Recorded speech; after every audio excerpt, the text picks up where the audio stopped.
こんにちは。Welcome back to our Japanese language learning series. In today's lesson, we'll be introducing 5 more useful words to enhance your Japanese vocabulary. Let's dive in. Our first word for today is 鉛筆. 鉛筆. It means pencil.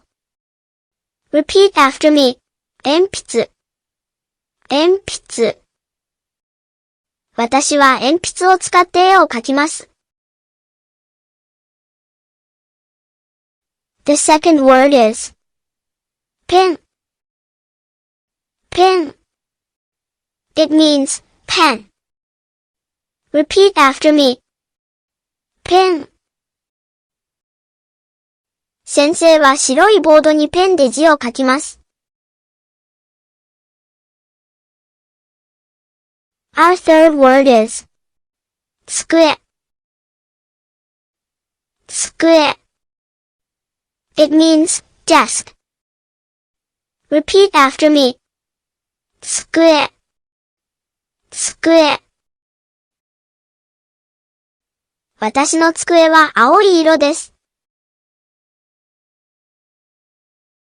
The fourth word is 椅子. 椅子. It means chair. Repeat after me. 椅子. 椅子. 友達と一緒に椅子に座って話をします。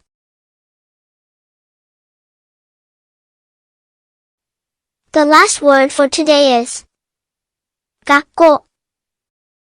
学校. It means school. Repeat after me. 学校.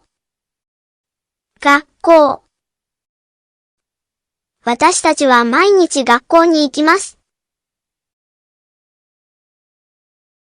Great job! You've learned 5 new words today. Now let's review these words. 鉛筆. 鉛筆. pen. pen. 机. 机. 椅子. 椅子. 学校. 学校. That's all for today's lesson. Thank you for joining us, and we'll see you in the next video. Keep up the fantastic work as you continue expanding your Japanese vocabulary.